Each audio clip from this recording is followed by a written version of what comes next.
En fait, dans cette vidéo, je vais essayer avec Nathan de vous expliquer le concept d'interception et surtout un ou deux points sur lesquels j'ai du mal quand je vois des vidéos sur internet.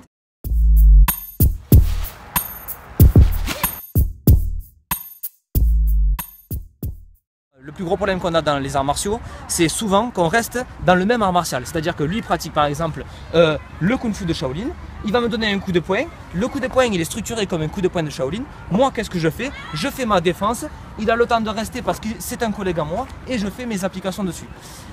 C'est vraiment un gros problème parce que finalement, quand on se rend compte un peu de ce qui se passe vraiment dans la rue et dans un combat, ça n'a rien à voir avec un coup de poing structuré martialement.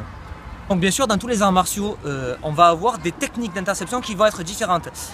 J'ai l'idée d'un ami qui faisait du karaté Shotokan, qui m'expliquait sur un coup de poing, sur un crochet droit, exactement, qu'il allait directement frapper sur la clavicule pour essayer d'arrêter au maximum ce coup de poing. Donc mon interception, comme vous avez vu tout à l'heure, sur un crochet, d'accord. L'important bien sûr, c'est de se défendre contre un coup de poing, mais aussi d'essayer en fait d'intercepter, c'est-à-dire de vraiment physiquement garder ce coup de poing là pour déjà limiter les autres impacts, mais en plus de ça, pouvoir essayer de contrôler l'adversaire. D'accord? Donc là, je travaille au niveau de la clavicule. Le travail au niveau de la clavicule, il peut se faire de multiples façons, mais l'intérêt, c'est pas tellement de casser la clavicule, mais c'est de casser cette force cinétique du mouvement qui est rotatif, d'accord? Qui me vient en pleine figure. Donc l'intérêt c'est vraiment d'être le plus fort possible sur ce mouvement là, après de pouvoir enchaîner ou bien une frappe ou alors par exemple on va appliquer ça sur un gauche-droite, d'accord, doucement, ouais bien sûr, voilà. Donc la manière la plus facile que j'ai à me protéger, d'accord, c'est de mettre mes mains devant le visage, exactement. Donc il y a un concept qui est super intéressant et que j'ai retenu dans les arts martiaux chinois, c'est prendre l'axe. C'est-à-dire que à chaque fois qu'il va arriver une technique, au lieu d'essayer de faire donc des blocages ou alors des esquives, je vais essayer de garder mon corps le plus droit possible, bien sûr en bougeant un peu ma tête pour pas que ma tête soit trop fixe, d'accord, mais surtout de prendre l'axe. C'est-à-dire prendre l'axe, ça va me permettre de sentir vraiment la pression de ce coup de poing là. Quand la droite arrive, voilà, j'ai le choix de rentrer sur l'axe. Mais là, l'interception, elle est quasiment finie finalement. D'accord? Parce que si j'ai gagné cet axe là, d'accord, et que j'arrive à toucher le visage, j'ai déjà une demi-seconde, quelques centièmes de seconde qui vont me permettre après, même s'il retire machinalement sa main, de pouvoir m'insérer en fait à l'intérieur de cette attaque là et de garder ce bras là. D'accord? Donc on va le monter doucement. 1, 2.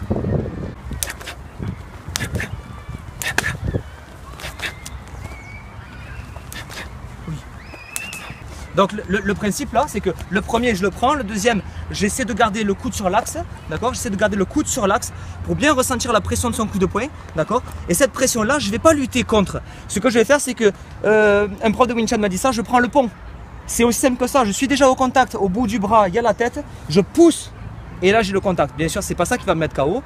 L'intérêt c'est que je gagne une demi-seconde, que si jamais il retire, au moins j'ai le bras. D'accord? Donc on peut en montrer une deuxième. La deuxième elle est un peu plus compliquée. Je vais essayer de rentrer à l'intérieur de son attaque. D'accord? Donc je suis ici, je couvre le premier et je vais rentrer à l'intérieur de l'attaque. L'important c'est que vraiment ma pointe du coude elle soit vers lui. Parce que là c'est la pointe du coude qui va faire l'interception finalement. Vas-y.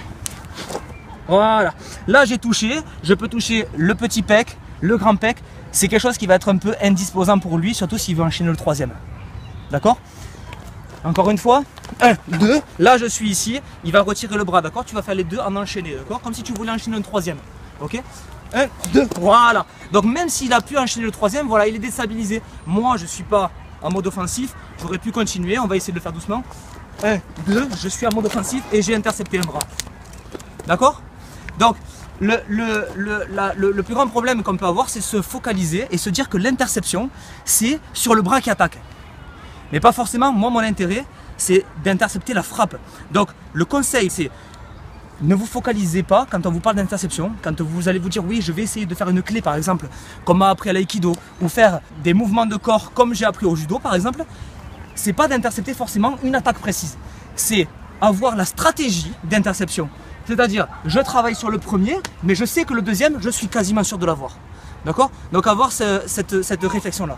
Pour finir, je vais vous donner un petit conseil qui me fait progresser, je pense, à tous les pratiquants vraiment d'arts martiaux, c'est-à-dire ceux qui veulent vraiment travailler sur une technique mais aussi sur un ressenti, d'accord? C'est vraiment, n'hésitez pas à faire des échanges, alors bien sûr des échanges amicaux, mais avec des personnes qui vont pratiquer autre chose, qui vont pratiquer des sports de combat, qui vont pratiquer des arts martiaux différents, d'accord? Parce que c'est là où on voit finalement que des incohérences se sont glissées petit à petit, de génération en génération, dans les applications, dans la mise en application et dans la pédagogie de votre art martial, d'accord? Donc ayez l'ego de remettre en question un peu ce que les gens vous donnent, d'accord? C'est super important.